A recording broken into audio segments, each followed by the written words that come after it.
go. Hey. We might have solved our lighting problem. Hey. We're brothers. We're happy Wait, and we're singing. We're brothers? And we're colored. Do-do-do-do. Give me a high five. All right, guys, that was great. Boom, Dynamite. boom, boom.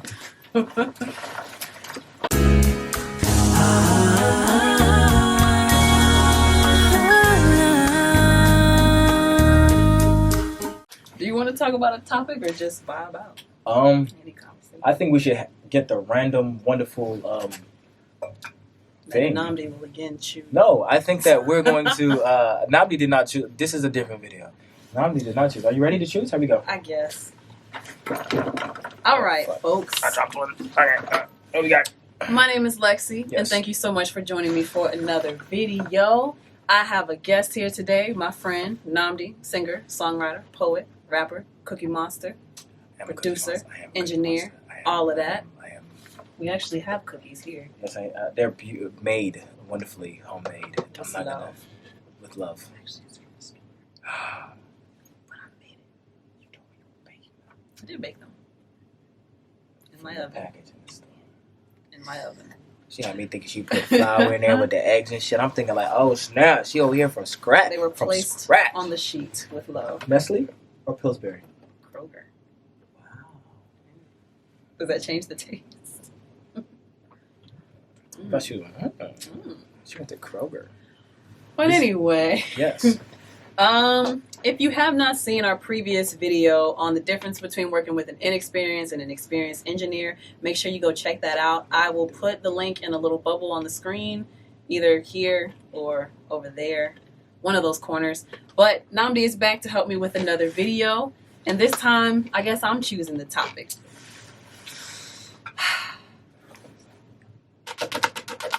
And That was a lot. That was dramatic. it's okay. And these nails. We're in the entertainment industry. These nails.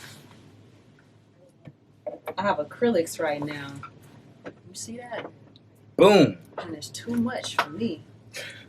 Nah, I can handle it. Baby, I feel as if that's a good one. To this day. Getting ready for a show. Ooh. Ooh. Getting ready for a show. Getting ready for a show. So I am going to let you kick it off because you have an extensive record of being a wonderful live performer. Really? Yes. I mean, don't you? Or are you talking about like as an artist? Do you not want to mention you the poets? got that. This is your the poet side? that's true. But you most definitely, I have seen your videos, and you have definitely, in terms of getting prepared for a show, you definitely Like you've seen my videos of me performing or me getting ready for a show? No, I've seen your videos of you performing. What? You put them Thank on. you. Yeah, I did. You did. Oh my Yeah. gosh, I'm dead. But yeah, so I'll let you kick it off because you have I feel this is more intimate for you. It can be. And I guess when I wrote this topic, it was more so like to share little rituals that we may do, something that you, whoever you are watching, might want to add to your ritual, and stuff to look out for when you're getting ready for your show. So Namdee, before we got on camera, was saying, well, what kind of show? We're going to keep it pretty broad, like a showcase or a talent show, something local that you might find in your city. For me, when I'm getting ready for a show, first off, it starts like, I don't like taking shows last minute. Even though I do practice singing my songs and I always imagine how I would, perform it on stage, taking a show last minute I've forgotten lyrics before, and I don't like to take shows last minute because I don't have the time to prepare, if that makes sense. Like, I know I'm good, but I also want to make sure that I'm putting on a good show. So typically, if I'm going to do a show, I like to have at least a week's notice so I can have a few days, at least a few hours to prepare. So first off, before getting ready for a show, is thinking about practicing for it and how I want to present it to the public and what I'm going to say in between my songs, how I'm going to introduce myself. Because how you think about your performance before you even step on stage is a huge part of performing. And a lot of times, the reason why I don't like taking shows last minute is because I'll psych myself out thinking, oh dang, I didn't practice this enough, so I don't know how this is going to turn out. When you prepare for a show, you have a better likelihood of knowing, all right, I'm about to kill this because I practiced da da da da da da. You know what I mean? So some things I've done just before the show, like actually I'm at the venue and my name is about to get called. I'll do weird things like I like to do squats because for some reason I get real jittery and like shaky and cold for no reason before I get on stage. So to warm up, I'll find a back room or just be all the way in the back of the venue or in the bathroom or something and do some squats really quickly. You know, when they say Lexi on deck, it's like, all right. Those nerves hit you all of a sudden. You're excited. So I like to do squats before I get on stage. That's real. And I'll sing like part of my song for a vocal warm-up. I don't actually do a formal vocal warm-up the way that maybe I should because I just find it's easier to just, you know, you're about to sing it anyway, so go ahead and get those little jitters out. Yeah. Okay. Hours before, I made sure I've been drinking water all day or the night before. Absolutely. So my vocal cords will be hydrated. Absolutely. Because if you smoke, if you've had candy, you've had alcohol, those sugars, it's going to dehydrate your vocal cords. It's going to dehydrate you. And you're not going to be able to breathe as well as you would if your body and all your ligaments were properly hydrated. Absolutely. What else do I do? You can go ahead, because I can't think. You sure? No, you know what it is? I got some stuff, but she has so many things. She doesn't know how to actually adequately put them back to back in a way that makes sense, right? Without my mind seeming so scattered. She performs. She does that. But as for me personally, I will talk more or less. Not necessarily ritual, but my personal approach to performing. So I look at performing like conveying your message to people in person, right? So like when you record a track, you're like, oh, like I want them to feel this and I want them to feel that. But when you play the song, it is what it is. It's either they feel it or they don't, right? But like when you're performing a song, there's so many other factors that you can actually make them feel that feeling, even if sonically, everybody won't feel that if they were just to hear it. If that makes any sense, right? Yeah, that makes perfect sense. So the way that you present it will determine how people will rock with it. Versus if they just hear it on their own accord. Absolutely. Some people may bop with it, some people may not. Absolutely. Your performance can be the difference in them liking it and vibing with it or not. Absolutely. And so that's how I approach performing. I approach it in terms of my mindset, in terms of how I want my show to go. I always go in there with the mindset of what message am I trying to convey and what actions can I do or how can I do it that will get that message clear and concise. So like if I have a song that I'm performing or a poem or something that is more serious, no, not serious, let's say funny or upbeat, my performance is going to reflect that. So my stage presence is going to reflect that. That's another thing I would say about performing. Performing is very, very stage presence oriented. Like your stage presence is almost, what am I saying? Is about the same as if your vocals are. Your stage performance. Oh, I'm so sorry. I haven't read that. It's big things popping right now. Big things popping right now. We're gonna pause this. Oh shit! How do I stop it? So I think the last thing you were talking about that I caught before the phone call came in is depending on, sometimes just listening to the song by itself, people would not mess with it. Yes. But the way you perform it will get people to mess with it. But what'd you say after that? Yes, I did. So I said that, well, I don't know exactly what I said after that, but I do know where I was trying to take it. And so what I'm trying to say is that artists, y'all should look at performance as part of your marketing, as part of the experience that you're providing for people. Like, I feel as if that because we're in a very social media heavy environment right now, culture, that people feel as if that actual physical live performance is not needed. And actually that is still the most effective way to get people to like you. And I feel as if now that we have so many people that are so social media heavy, people that do put in that work and do that live performance, you're going to stand out, because when the time comes for people to actually come to your performance, not only will you have the experience, but you also have the backlog of people that will be able, listen, word of mouth is always going to be the best promotion. It doesn't matter what happens, no matter what technology that we come up with. someone is always going to take the word of their peers above people they don't know, you know? And whether that's good or bad or indifferent, that's a conversation for another time. But from a performance aspect as an artist, that's key. Like, there's nothing better than you performing and someone telling their friend when they get home in their car, like, yo, I met this person tonight and they are amazing. Met them face to face. You know what I'm saying? Like that interaction. Like their performance was amazing. And like, you'll be surprised if and when you get to that level in your career where people will start coming up to you and they'll tell you, like, yo, I remember seeing you before you even, and dude, I knew from right then and there you were the one, and I went home and told my friends, I told my mom, but like, that stuff, it's never gonna not matter. It's never gonna not matter. So I like to approach my performances like that. I want every performance to have to be a moment, you know? So for me, I definitely practice quite a bit before I hit the stage. Like, I practice. How many hours would you say? How many hours, or man? Minutes? Or does it depend how long your set's gonna be? It does, but here's okay. So this is not gonna sound weird. I practice performing even when I'm not performing. That's not weird at all. Yeah, so it's like I practice no performing. Sarcasm, You know, for real. Weird. Like, I practice performing even when I'm not performing.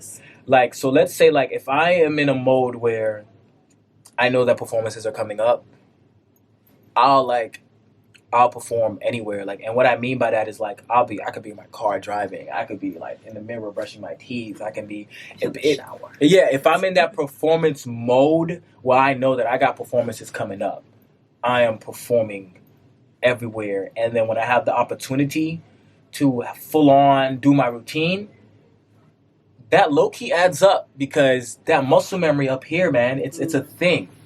So that's one thing. So my preparation is definitely, like, you can't, like, if performing to you is a hassle, you shouldn't do this. Go find something else to do.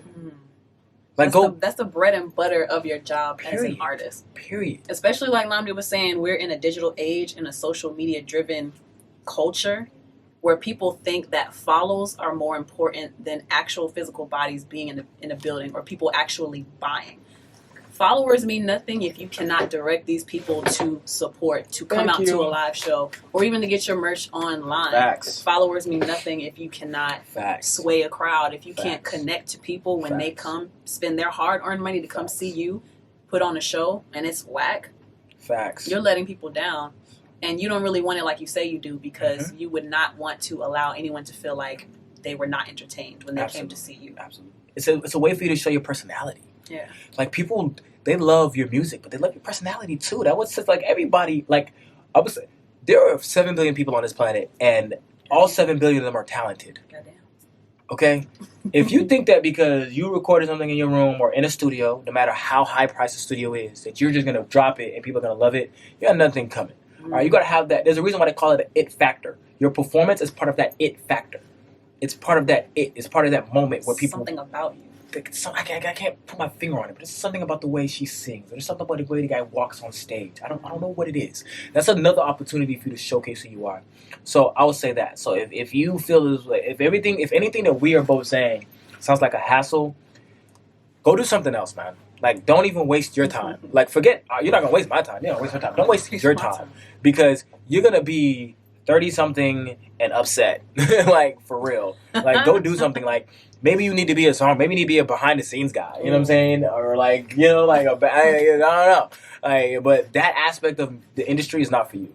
That reminds me of a video I saw on Instagram of the rapper Russ. He was basically talking about, like, people have this scarcity mentality. They're so afraid that if they help someone get to a certain level, that somehow means their success is going to be blocked. Not. And then I forget what he ended it with, because that's a whole nother conversation, the whole scarcity mindset. But he was basically like, some people are just really good. If you have the talent, it's always going to get you to the places that you need to be, that you're meant to be. Agreed. If you're not getting to those places, it's because you have a scarcity mindset, or maybe you're just not that good. And some people are not being honest with their friends if you're not that good. But anyway. Yeah, but here's the thing, though. Not being good is okay. It's okay to not be good at something, because at least now you know what your strengths are. There's nothing wrong with not being good at something. I think this goes back to social media age and this new era of music where you feel as if, oh my gosh, everybody's perfect. Like, no, bro, listen, it's okay to not be good. It's part of the process. So that's just me in terms of my thoughts, like mentality. Yeah, my mentality when it comes to performing. From a technical aspect, want to hold the mic correctly. That'll mess up. And no, you could be an amazing performer, but if you hold that mic wrong, if you're covering, oh man, go ahead. Keep talking. Go ahead. Keep talking.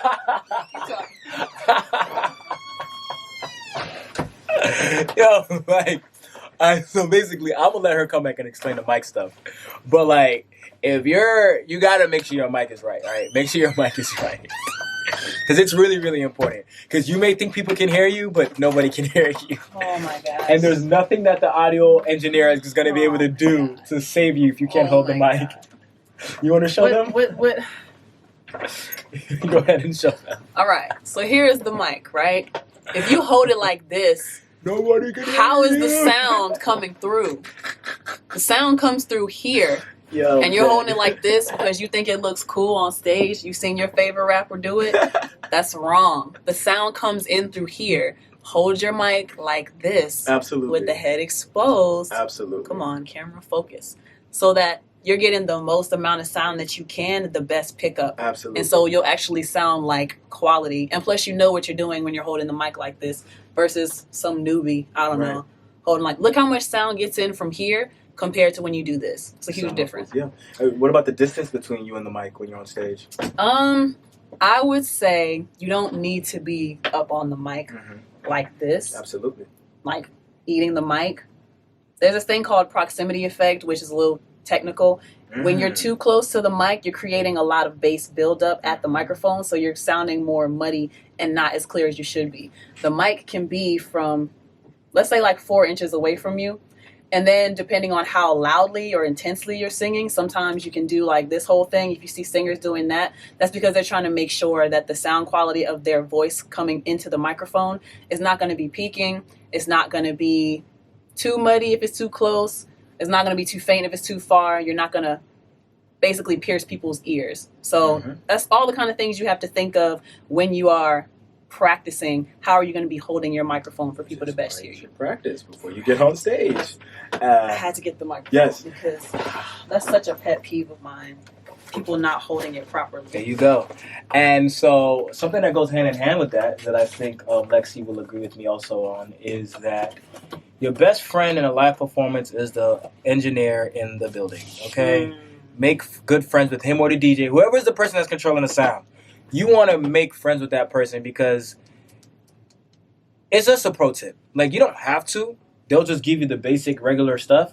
But if you really want to set yourself apart as a performer, like, walk up there and talk to the engineer, talk to the DJ, even shout the DJ out before you get on stage, like while the mic is in your hand. Like these things matter because they control your sound. And not only that, but every artist has a band. They're part of your band. The DJ is part of your band. He sets the tone. Even if you just met them that night, they're part of your band. They are a part of your experience, your presentation. And the people don't know that they don't know him. So my recommendation to anybody at any live performance, you want to get the live engineer's name, you want to get the DJ's name, the host's name if there is one. All of these people are all part of your performance. Just because you have a 10, 15-minute set, you're a part of an overall larger performance. And you have to stay in that pocket. You have to keep that in mind, you know? Like, those things add up. And like we said, everything is a building process. Like you people probably know, which is why you're watching this channel. If there are 10 people on stage that's performed, but you're the only one that knows the host name, the DJ's name, and the live engineer's name, guess who can potentially network and follow up with them? You. Okay? Even if the audience isn't messing with you that night, there's something to be said when you're remembering the names of the people who are orchestrating the entire event. Because really, they have the power to give you more opportunities to be on stage to build your audience. And perfect that craft. So those are my two major, since we're just going basic stuff, right, without getting too technical. Yeah. Those are my two major things that I would say. Preparation and getting to know the house. And Mike. So there's three. You know, we can get into other like technical stuff like lighting and all that stuff, but that's low key out of your control. Yeah. But the more you get to now, it's out of your control. But the more you get to know those people, it won't be. Wink, wink. Get what we're saying here? Hopefully it's clicking.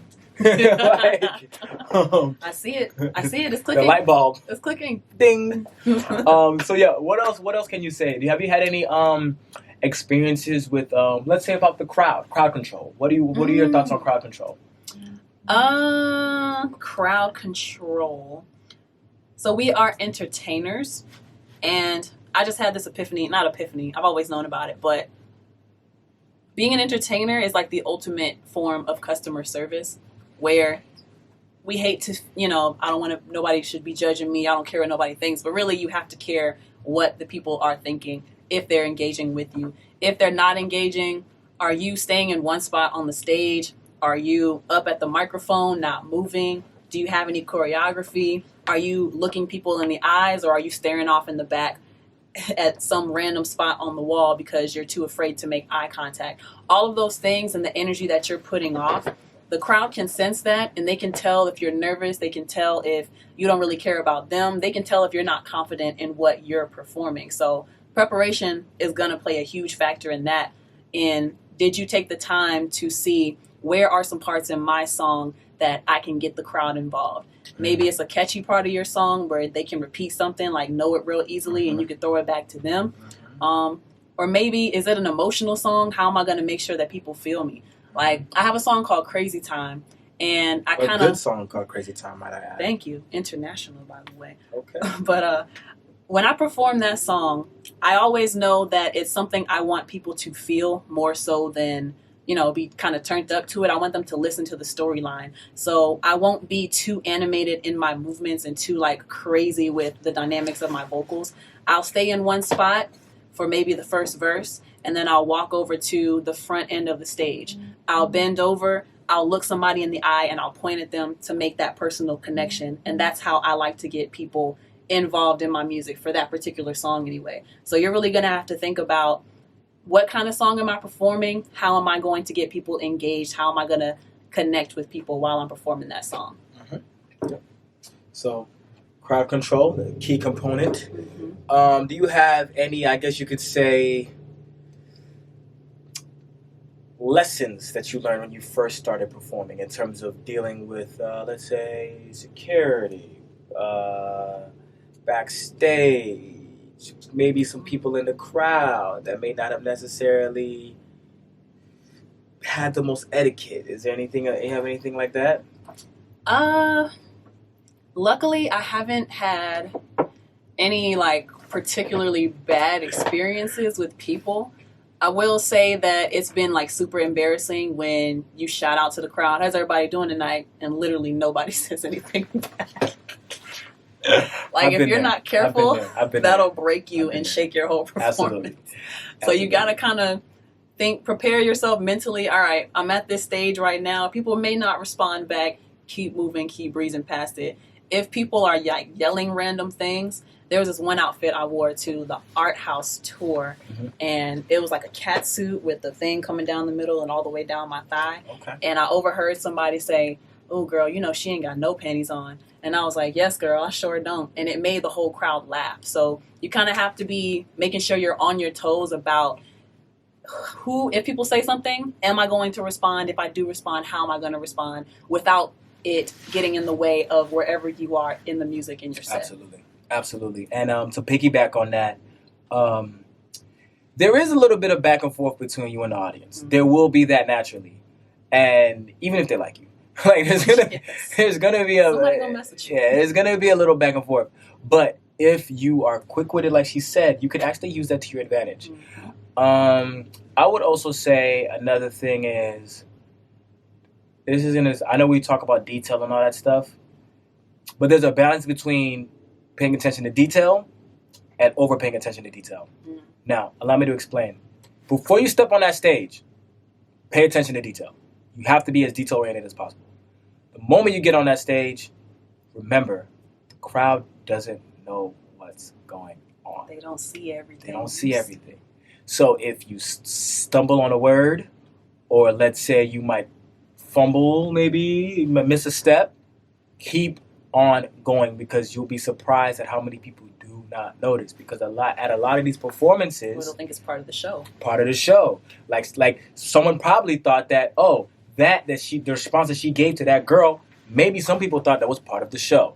That stuff is important. So like prior to, in your preparation for the performance, yes, you most definitely want to be as detail oriented as possible. But the moment that music start playing, man, or you're the band, or you start your piece, whatever type of performance you're doing, all that go out the window. You gotta just, whatever it is you need to handle, you can handle it later.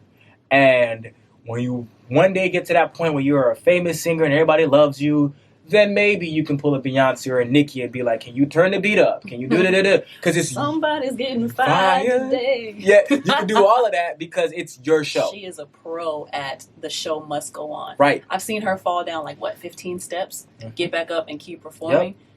It's okay to know the details, but when you're on stage, some things are truly out of your control. Out of your control. Do not let it be so in your head that you forget where you are in your song, and now you're like Mariah Carey at New Year's Eve.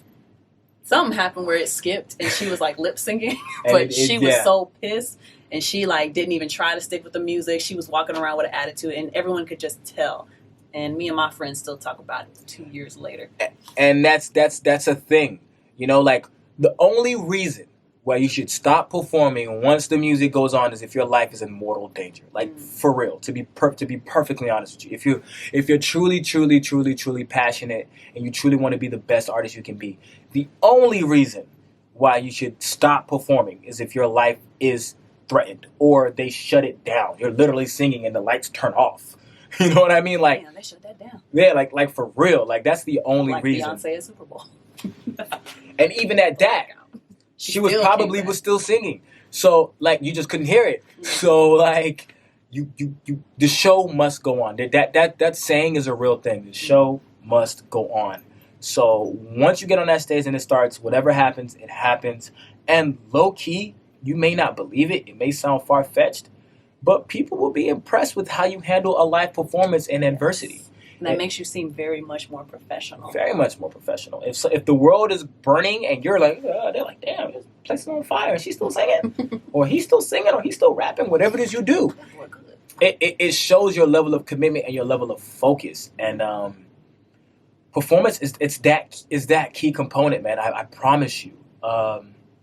Let's see. What else would you like to see? What else? What do we? Last thing I want to mention. Yeah. We gotta kind of hurry because it's gonna hit 29 soon. It is gonna hit 29 soon. Memory. Yeah. But I'm gonna get a new card. I swear.